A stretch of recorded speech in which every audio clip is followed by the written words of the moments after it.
Welcome to another Iron Man 2 figure review. This time we're going to be looking at the comic series War Machine figure. Now, this figure is just about as awesome as the movie War Machine figure, and I'll show you why.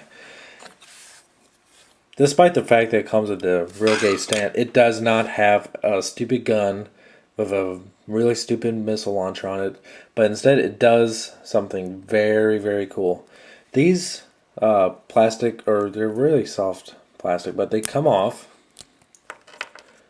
Alright, so you can see his weapons there, but then you can put these back on to make it look like they're actually firing, which is a really cool idea.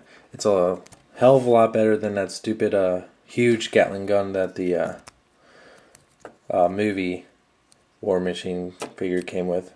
So the comic series figures are actually taking the right route with as far as weapons goes, which surprises me.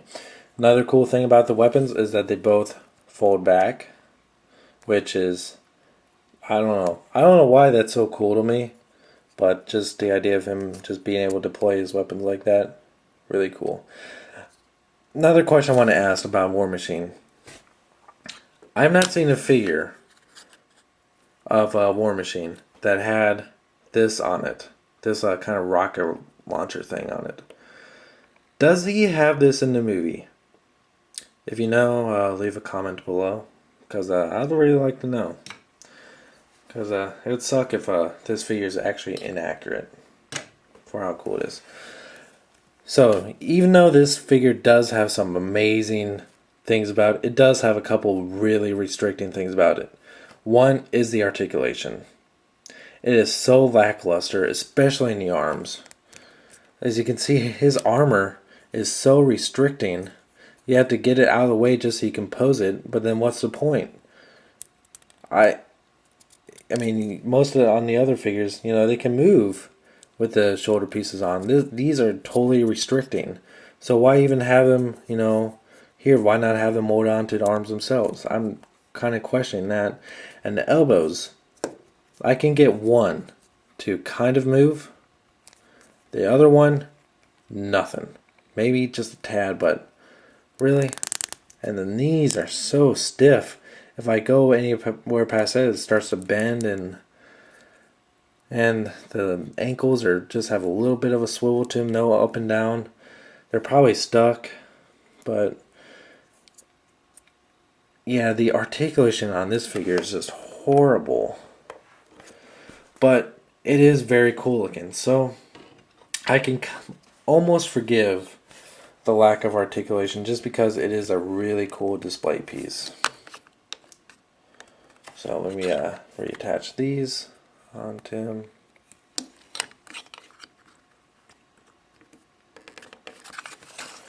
Okay, and we'll do a quick comparison between the two, the movie version and the comic version. You can see that they do share some very identical qualities, except this one doesn't have a arc reactor, whatever the fuck it's called, in his chest.